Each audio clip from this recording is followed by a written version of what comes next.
What's up, everybody? So we're out in the shop, and today we're going to be working on the next build series, which is going to be a Sandmai build. And I'm still working on Gomai stuff and all that, but I wanted to go ahead and knock out one of these because I'm doing this a little bit different than what I see a lot of people make. So most people, whenever they're doing, pretty much any type of layered steel billet, they're doing something like a 1080, 1095, something like that, with the 15 and 20 on the outside, and that way your edge is all nice and dark, and then you have the nice shinier outside pieces. I'm going to do it different than that. I'm actually using 15 and 20 as my cutting edge layer, and then 1080 as the outer pieces.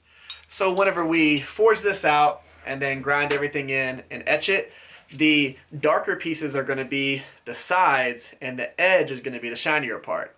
So it's just going to be a little bit different. A lot of people don't think about 15 and 20 whenever they're just starting to make knives. A lot of people think 1080, 1084, those are going to be your first go-to things, or 80 CRV2 or something like that, because they're pretty easy to heat treat. 15 and 20 is almost the exact heat treat process of 1080. So it's super simple.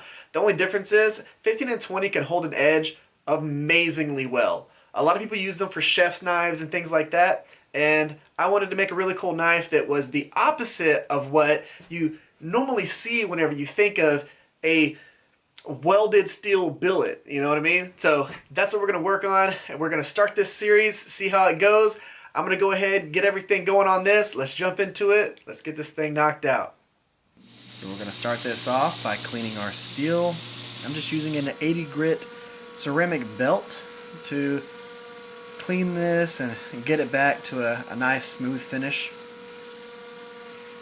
So we're going to do this on all three pieces of steel, but on the two 1080 pieces, we only have to do it to one side, because that is where the steel is going to be touching.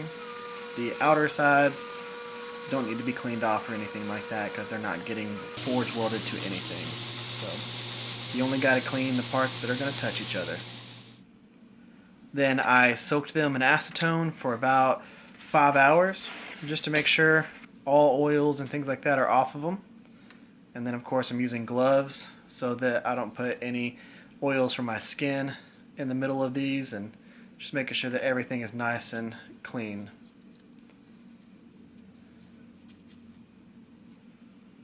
And once we got this in the little vise, we're going to get it clamped down and evened out, and then we're going to take it and weld it. And I'm just putting nice little tack welds on all four corners, and then one down the middle of the longer sections. It'll be nice whenever I get the new shop built and I don't have to do this stuff outside.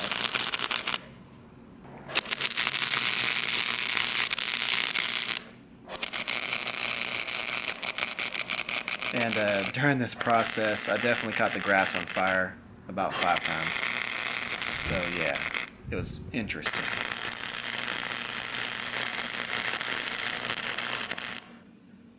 Now we have our small forge that's just made from the scrap of the previous forge. You can see the new forge sitting next to it, but I made this forge purely from just the scrap, and we're going to use it because it's going to get a lot harder with that smaller internal chamber, and it's going to give us the best chance at a good forge weld. I mean, you can see how hot this is. Whenever you are getting ready to set this weld, you want it to where it looks like it's steaming like that. That's definitely going to help you have a nice successful weld. And then I'm just doing light taps with my 2 1/4 rounding hammer just to get that weld set, and then we'll gradually start applying more pressure on our swings as we go along with this. But even on the second one, I'm still going pretty gentle. These are a little bit harder, but they're still pretty gentle swings.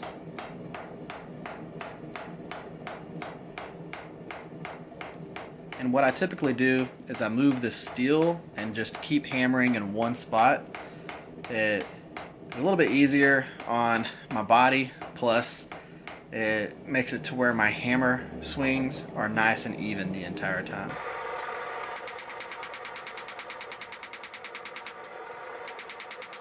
So as we're speeding up here, I'm going to start swinging harder and harder and harder, and you can start seeing the flux kind of blow off of it as I'm hitting it. And that's how you can see that it's getting harder and harder swings. Now the cool thing with this particular billet is all I'm really doing is just forge welding it and then elongating it a little bit by flattening it out and giving us a little bit more length.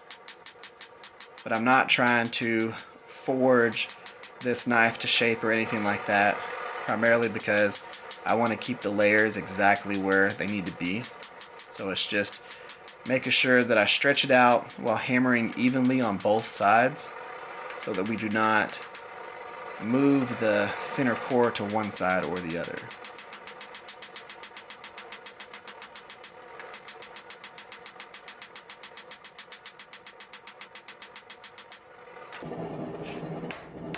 Now you'll get to a point to where the rebar that you welded on is starting to come off, and what I typically do is once I get to that point, I'll snap the rebar off and then I'll clean all the welds on the outside that we used with the welder, and I'll go ahead and weld another piece on there and then keep forging, but we didn't have to do that on this one.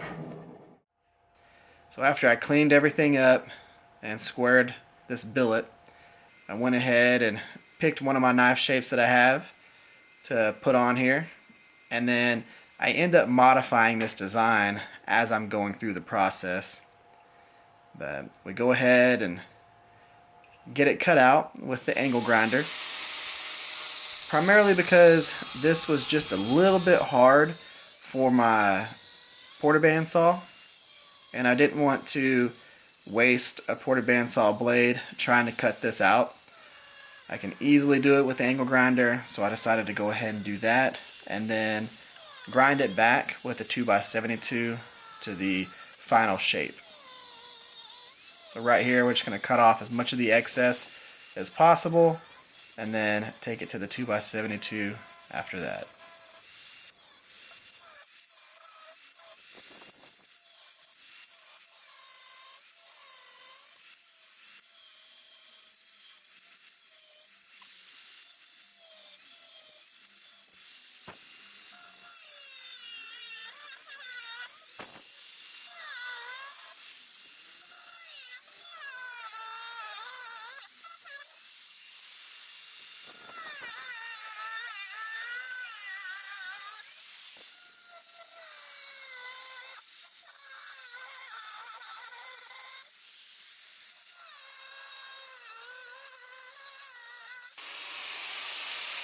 Now that we have that cut to shape, it's time to go ahead and get after it with the 2x72.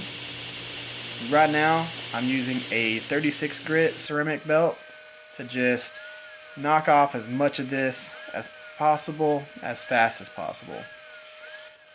And while I'm doing this, this is where I start kind of modifying the shape of what I drew on here.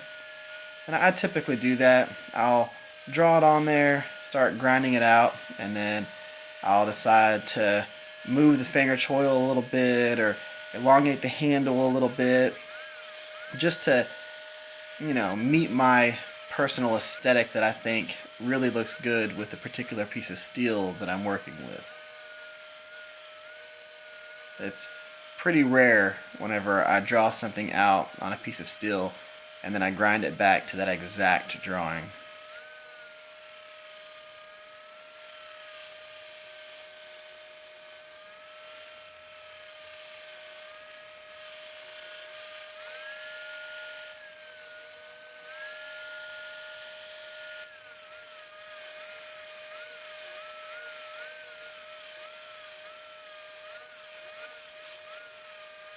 So at this point, I start thinking, kind of want to change the spine just a little bit and put a little thumb rest on here.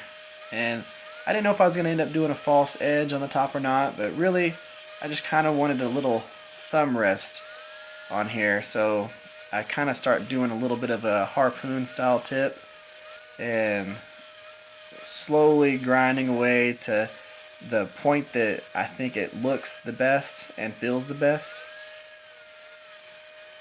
And again, a lot of the times it's just the steel kind of telling you what it wants to do, and then you just taking that and running with it.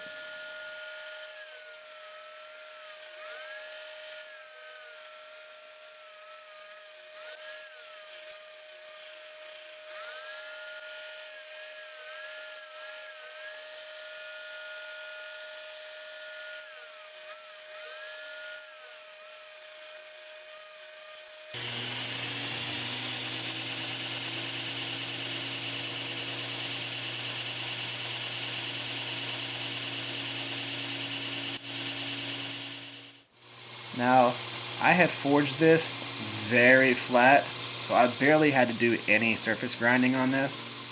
And the only reason why I did any was just to make sure that whenever I put the scales on here, that it does meet a real flat surface.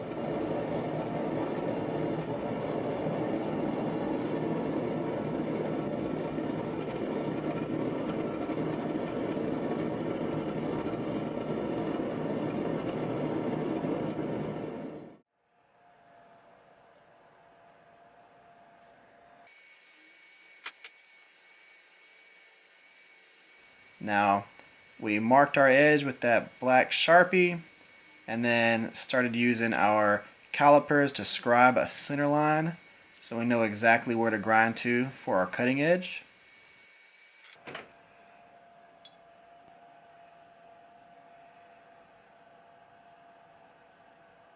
And then just like you've seen in pretty much all the videos that I do, I grind a 45-degree bevel all the way to the cutting edge, and this makes it a lot easier to then just feather this back as close to the spine as you want, and you know exactly where that cutting edge is and that it's even.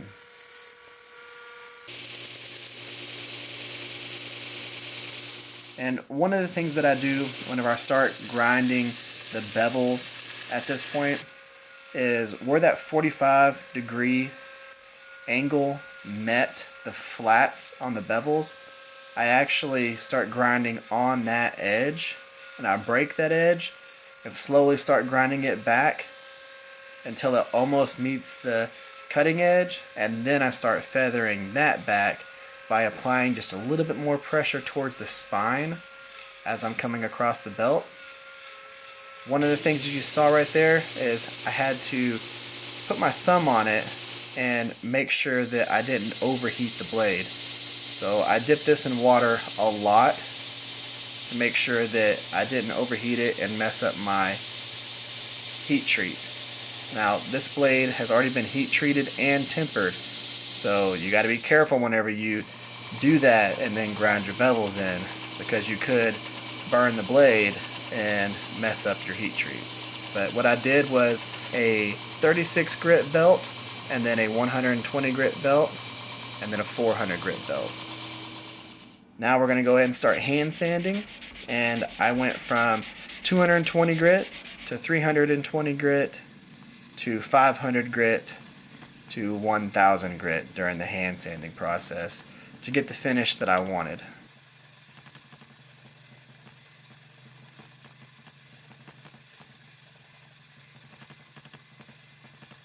You know, the higher you go with the grits, the better the acid etch you get. So we're going to do a little test etch right here. This is just ferric chloride and distilled water with a 50-50 ratio. I do like to make sure that this is room temperature, so I'll warm it up a little bit if it's really cold outside. But you can see right there where that 1080 meets the 15N20, and it was actually really even on both sides, so I'm really excited about the way this etch is going to go. Now this is the second acid etch dip that we did the next day, right before we go into the coffee etch. And I'll talk about that more in the outro.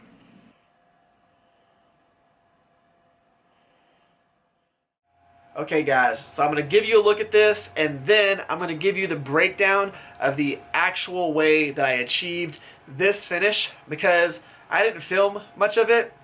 A lot of it with me just winging stuff and seeing what worked, but this right here is our result. Look at that awesome contrast. That just turned out absolutely awesome. So of course, like I said in the beginning of this is a lot different than what people typically do when they do sand mize. Almost nobody uses the 15 and 20 as the cutting edge layer, which is surprising to me because it holds an edge amazingly well. Typically they do the 10 series on the edge, so you get that nice, really dark edge, and then the brighter cladding on the sides. But this right here I think looks absolutely awesome. That is just super sweet, and it turned out exactly how I wanted it to. Now, the way that I got this etch, I'm going to take this off of here real quick. I did, the first part didn't exactly work out, but I ended up changing it up and figuring it out in the process. So whenever I first started etching it, I did 2 rounds of 20 minutes and the ferric chloric acid, and in between those 2 rounds I cleaned the blade off. You do that because it gives you a nicer finish after you do multiple rounds. If you clean in between them, it takes any debris that might have got onto the blade or anything like that, and lets you etch everything a lot more even, if that even makes sense. So you do that, so 2 rounds of 20 minutes, and then I went and got my instant coffee in a little container like this. I use these containers for pretty much everything. I got a bunch of them. I did the hot water and the coffee grounds all in the container, and put the blade in there, let it sit for 4.5 hours, almost 5 hours, and whenever I pulled it out, it was no darker than what it was whenever I went in. So I was thinking, okay, something's got to be wrong here. So there's a few things that I changed. One, I took all the coffee grounds out and left it with just the coffee, no grounds, so it's all liquid. 2, I went back into the acid for another round of 20 minutes, and then instead of cleaning it, like scrubbing it between the acid and the coffee, all I did was I went to the faucet and ran cold water over it to get the acid off of it, off the blade. Did that, and then went straight into the coffee. And that's what gave me that nice dark finish right there. So we have that good contrast. And that was the trick. Now, one of the things that I did just a little bit past that was I took some mineral oil, which is what I typically, coat my blades with to keep them from rusting or anything like that. And whenever I put it on here, I was able to use my finger, so just a little bit of abrasiveness from your fingerprints, and I was able to just rub the 15 and 20, and it rubbed all of that acid etch off of it with the mineral oil, and that's what left me that finish. There's no buffing or anything like that. That's purely just using my finger to clean the acid off to get it to where it was that bright. And there you go. Guys, I am super interested to see what y'all think about this knife. It turned out absolutely beautiful to me, but I want to know what y'all think. Guys, let me know. Comment section down below.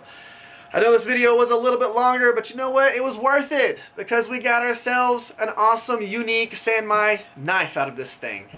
Guys, thank y'all for coming by.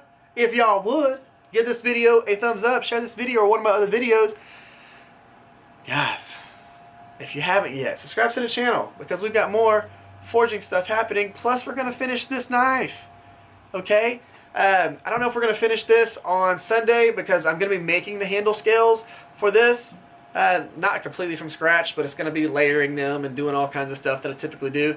And I think I'm going to devote that video to the handle scale making process. Y'all tend to like that. So we'll do Sunday's video all about making the handle scales. And then the next Friday video will be attaching them, shaping them, probably sharpening it, and finishing it up just like that. So, guys, stay tuned.